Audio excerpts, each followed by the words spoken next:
Hey, Berkeley City College, how you doing? It's Professor Fairweather. Thank you guys for a great class last night.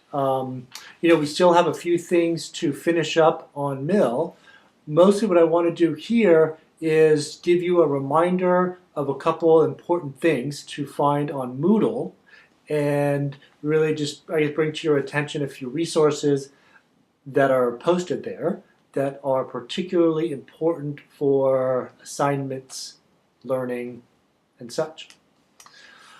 One thing, the Warburton book, Philosophy, the Classics, which is listed as optional, because it is now on reserve in our library.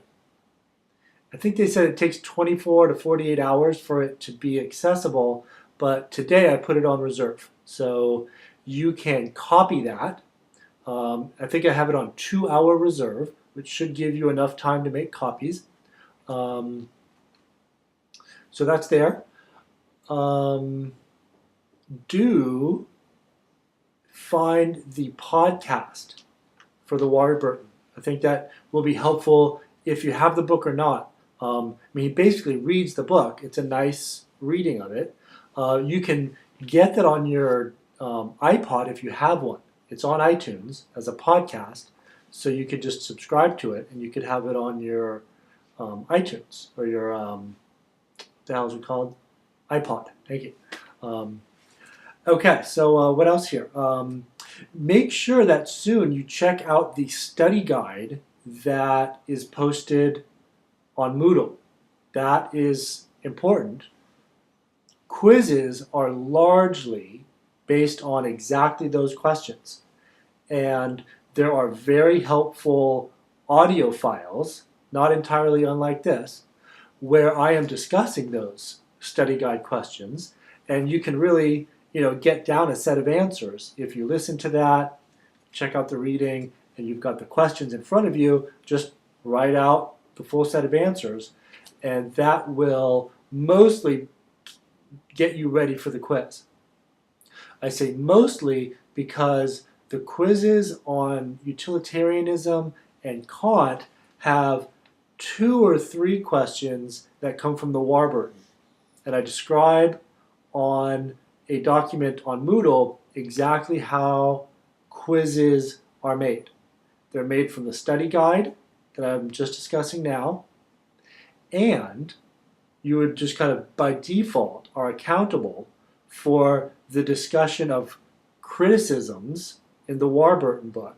Every chapter there describes the theory, let's say utilitarianism, and every chapter has a list of standard criticisms of that theory. I find that particularly helpful. That was one thing I really liked about the book. So what you're responsible for in terms of quizzes from the Warburton are the discussion of the objections and the glossary of terms that's included in each chapter, where he will define things like utility, other technical terms from the theory. So the glossary of terms and the objections are the parts that I may test you on for the Warburton. The description of the theory itself, of course, is very helpful in understanding the theory and will be very useful in writing your papers. So just to reiterate, and this is described on Moodle, quizzes come from the study guide, where I've got my questions and my little audio files, and those aspects of the Warburton. So get in there fairly soon and check it out. Also, check out our first discussion assignment. You're responsible for doing 2 of them. I've got the first one up now. I will have a second one up soon. The first one, actually I was thinking we might discuss this last night, but you guys had so many contemporary moral issues that I couldn't really get to mine. This one actually pertains to a ballot measure that we will have the opportunity to vote on as California voters in the November 2nd election, where we'll be voting for governor, lots of things, but included on that ballot is a measure. Let's see what the actual number is. I had it here a second ago. Well, here's the ballot title. Changes California law to legalize marijuana and allow it to be regulated and taxed. So basically there is a ballot measure officially on the ballot that California voters are going to go vote on. If it gets over 50%, it becomes California law to legalize marijuana. And they have a few the stated summary here is allows people 21 years or older to possess, cultivate, or transport marijuana for personal use. And it goes on. So I have a link in our forum that has many resources that look at the pros and the cons. I think fair and balanced. Unfortunately, Fox News has taken over that term and anything from what it means. So yeah, that's your first discussion assignment. So go check that out, and there's some directions there. It's a participation-oriented assignment. It's not that you get it right or get it wrong. I'm not looking for you to come out in favor of it or against it per se. I'm looking for you to make a case and to have a response to the opposition's case. I think that's part of any kind of good debate, is not only being able to justify your own position, but to have some defense against the opposition's points of view and their arguments for their position. So you can just kind of get in there on that one. Honestly, I don't really know what I think about it. It sounds interesting as like a social experiment, but experimenting with people's lives sounds a little concerning. The state certainly needs the money. I don't know. It's not as though it's so difficult for people to do now if that's what they want to do. Maybe the state should make money on it. If you compare that to alcohol and tobacco and other legal substances, it's certainly arguable that it's no worse, maybe even less harmful than those. Who knows? It's complicated. But there you go. That's your first discussion assignment. What else here? So check out, the due dates for the 2 quizzes and the discussion assignments is July 7th. So that's a week before your first paper is due.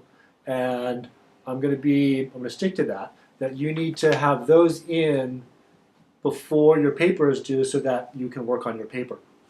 So it's certainly none too early to at least start checking that out. Even if you don't submit it right away, it's really helpful to start thinking about things early, and they're just in your mind. And you get thoughts about things throughout time if they're percolating in your mind a bit. So the earlier you open those resources, see what they're all about, and get some kind of thought process going, the better your finished product will be, and the less likely you are to just try to squeeze it all in at the last minute and stuff like that. Okay, I'll have a second discussion assignment available for you soon. Actually, if you look at my wiki, there's a link that says, what's it say? Wiki exercises or something like that. In some fashion, I want to have you kind of choose from the array of things that are there. There's lots of possibilities there. I'm just kind of thinking over the details of how I would want to do that, but that will be up soon. Okay, so I think that's about it. I just want to encourage you guys to, sooner than later, really at least take a peek at all the resources that we've got. We're going to do Kant. Oh yeah, and one more thing. We're going to do Kant, and next week, actually, we want to do chapter 9, not chapter 8. There's a reason why I've done this before. I confused chapter 8 and 9. Chapter 9 is on emotion. That's what I want to cover next week. And the following week, I want to cover the chapter on love. My apologies for any confusion there. It makes more sense to me to look at the general topic of emotion and then the specific case of love as a particular emotion in that order. Okay, so that's how we'll do it. Maybe I'll send out a reminder on that. All right, so get to work and enjoy your weekends and enjoy your lives.